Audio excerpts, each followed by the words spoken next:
Au début du XXe siècle, une véritable fièvre crétoise s'empare des États-Unis et de l'Europe. Artistes et créateurs de mode s'inspirent des œuvres d'art découvertes sur l'île. Les plus critiques, quant à eux, dénoncent un grand cirque archéologique. Les Gilliéron produisaient ensuite des dessins qu'ils aquarellaient, et c'est ce que nous avons ici. C'est un fameux extrait de la fresque de la procession. On peut imaginer que ce sont des gouaches d'entraînement pour ensuite la production des facsimilés qui vont être vendus et diffusés dans le reste de l'Europe. Le cas du prince aux fleurs de lys est révélateur des méthodes des Gilliéron. Ce personnage est une invention pure et simple. Nous pouvons contester, par exemple, la grande fresque du prince aux fleurs de lys. Nous savons pertinemment aujourd'hui que les morceaux qui la composent appartiennent en réalité à des fresques différentes. C'est Gilliéron, à la demande d'Arthur Evans, et en coordination avec lui, qui a remonté cette image, tout simplement pour accompagner et illustrer la reconstitution de la royauté minoenne, à laquelle nous sommes toujours, nous, comme spécialistes, attachés, même si on a tendance à la nuancer aujourd'hui. Arthur Evans poursuit ses fouilles sans relâche et parfois sans s'embarrasser de scrupules. La bague de Minos, en revanche, fait partie des pièces problématiques dont l'origine est incertaine. Alerté par divers experts, Arthur Evans lui-même avait hésité à acheter l'objet à un pope.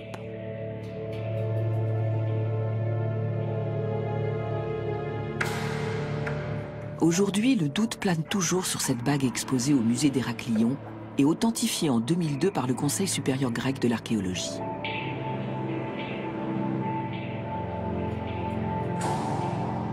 S'il s'agit d'un faux, qui en est l'auteur? Une fois de plus, les Gilliéron figurent en bonne place sur la liste des suspects. Le père et le fils ont-ils produit des faux pendant des années?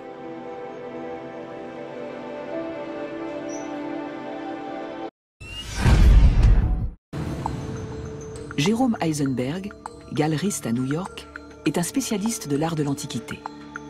Voilà plusieurs décennies que cet expert en imitation étudie toutes sortes d'objets en vue de déterminer leur authenticité. La cuisson est très soigneuse et très régulière. Les tablettes n'étaient généralement pas cuites, sauf à l'occasion d'un incendie, et le cas échéant, la cuisson était inégale. Les arêtes sont tranchantes.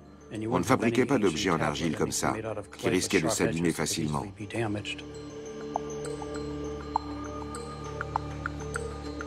Il y a trop de détails qui clochent.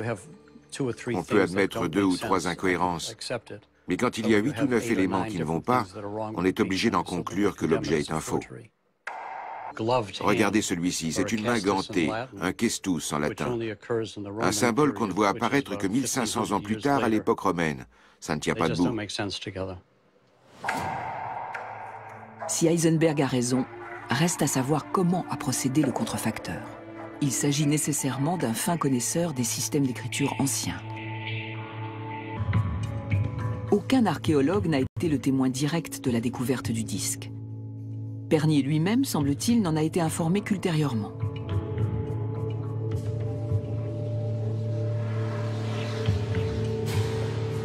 On retrouve les Gilliéron mêlés à une potentielle falsification d'objets antiques.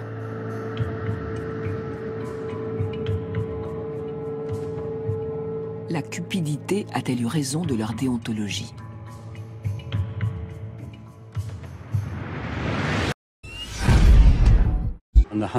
Pour le 100e anniversaire de la découverte du disque en 2008, j'ai une nouvelle fois écrit au directeur du musée.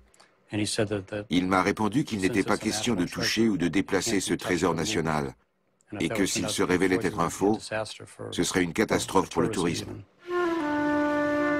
La Crète accueille chaque année des millions de touristes.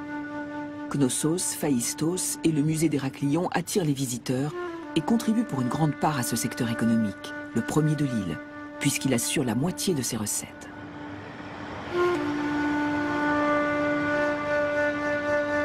Les questions indiscrètes ne sont pas les bienvenues ici. Pourtant, au-delà du disque de Phaistos, un soupçon général pèse sur les collections du musée.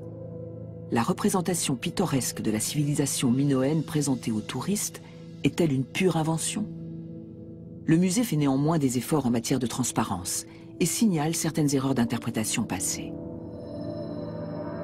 À partir de fragments épars, les Gilliéron avaient ainsi recréé cette fresque montrant un jeune homme cueillant du safran.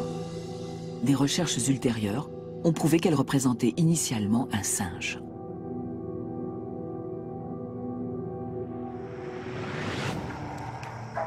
Pour Jérôme Eisenberg, l'affaire est entendue.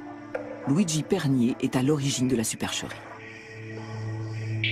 Il avait besoin de fonds pour mener ses fouilles, et il voulait s'attribuer le mérite d'une découverte spectaculaire. Il a fait tout ça pour la gloire et pour l'argent. Arthur Evans se plaignait aussi de devoir chercher sans cesse de nouveaux financements. Ses découvertes à Knossos l'avaient aidé à convaincre de riches mécènes de l'aider. Arthur Evans réalise son rêve. Pendant 4 décennies, il aura bâti sur l'île de Crète sa vision très personnelle du palais du roi Minos. Sa renommée rejaillira sur l'Empire britannique et à l'âge de 60 ans, il sera anobli.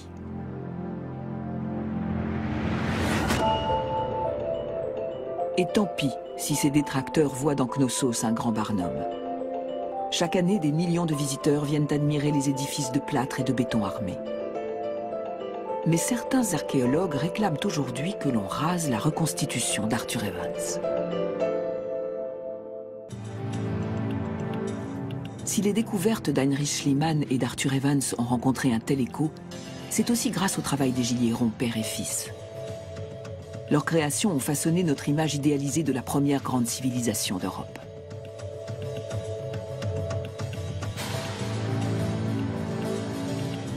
Nous voyons la Crète du roi Minos comme un paradis sur terre, et ses sujets comme de belles âmes pacifiques. Comme son père, Émile Gilliéron fils ne sera jamais inquiété pour avoir produit des faux. Il fonde à Athènes une petite entreprise lucrative qui produira des copies d'antiquités pendant de longues années.